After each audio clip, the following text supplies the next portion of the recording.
بسم اللہ الرحمن الرحیم۔ میرے پیارے آقا مدینے والے مصطفیٰ علیہ الصلوۃ والسلام کے پیارے دیوانوں، آج ہم سنیں گے کہ عورتوں کا اپنے مخصوص ایام کے اندر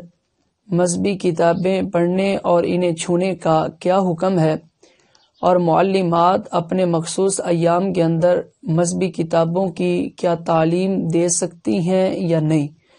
اگر دے سکتی ہیں تو کس صورت میں اس کی اجازت ہے۔ تو آئیے اس کا جواب جانتے ہیں۔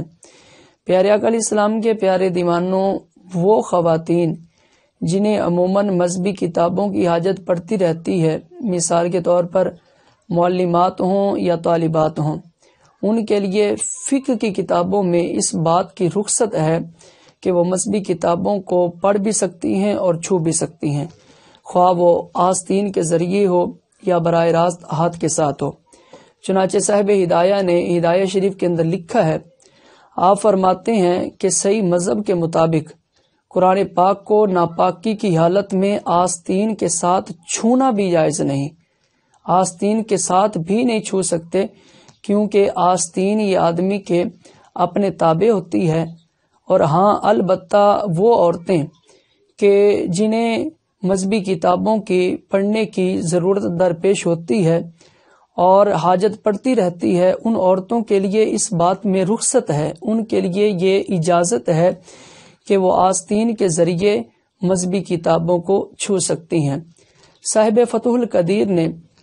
صاحب ہدایہ کی عبارت کی تشریح کرتے ہوئے آپ فرماتے ہیں کہ صاحب ہدایہ نے جو فرمایا نا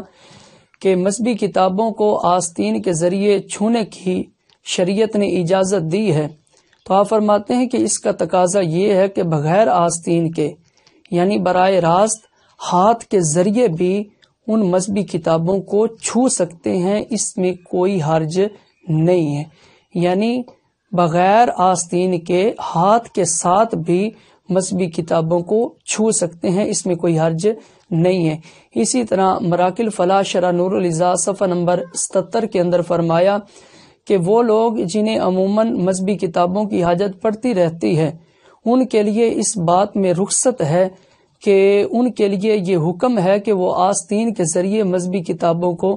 چھو سکتے ہیں، اور ضرورت کے پیش نظر ہاتھ کے ساتھ بھی مذہبی کتابوں کو چھو سکتے ہیں، ہاتھ بھی لگا سکتے ہیں، اس میں کوئی حرج نہیں ہے، سوائے قرآن پاک کی تفسیر کے۔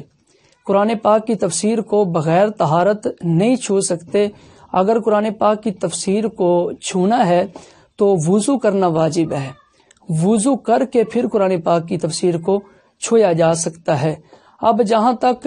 مذہبی کتابیں پڑھنے اور پڑھانے کا معاملہ ہے تو اس کا حکم یہ ہے کہ فرمایا کہ ان کے لیے یہ ہے کہ اسی طرح عورتیں جو ہیں وہ صرف اور صرف حالت حیض میں قرآن پاک کی تلاوت اور قرات نہیں کر سکتی، باقی جو ہے وہ مذہبی کتابیں بالکل پڑھتی ہیں۔ اور اس میں ایک یہ بھی دھیان رکھا جائے کہ مذہبی کتابوں میں عموماً قرآن پاک کی آیات لکھی ہوتی ہیں، تو موضوع آیت پر ہاتھ رکھنا یہ بالکل حرام ہے، اور پڑھانے کے لیے یہ ضروری ہے۔ فرمایا کہ معلمہ جب پڑھا رہی ہے، دین کی تعلیم دے رہی ہے، تو اس کا طریقہ کار یہ ہے کہ فرمایا کہ وہ ہر کلمہ سانس توڑ توڑ کر پڑھائے، اور اگر ہجے بھی کرانا چاہتی ہے تو اس میں بھی کوئی حرج نہیں ہے۔ اسی طرح صدر الشریعہ بدر الطریقہ مفتی محمد امجد علی اعظمی رحمۃ اللہ تعالی نے بہار شریعت کے دوسرے حصے میں فرمایا کہ وہ عورتیں، وہ معلمہ عورتیں جو حالت حیض اور نفاس کی حالت میں ہوں، ناپاکی کی حالت میں ہوں، اور طالبات کو دین کی تعلیم دینا چاہتی ہوں، تو ان کا طریقہ کار یہ ہے کہ فرمایا کہ وہ ہر کلمہ سانس توڑ توڑ کر پڑھائیں۔ مثال کے طور پر الحمدللہ رب العالمین، یہ پوری آیت مبارکہ ہے، تو جب وہ معلمہ طالبات کو پڑھائیں گی تو ان کا طریقہ کار یہ ہوگا کہ الحمدللہ ہی رب العالمین، یعنی جو ہے ہر کلمہ سانس توڑ توڑ کر پڑھائے گی، ہر کلمہ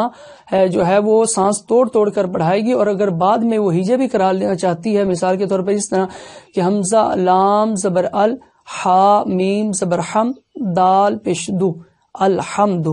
تو حجاب بھی کرانا چاہتی ہے تو اس میں بھی کوئی حرج نہیں، بالکل کرا سکتی ہے.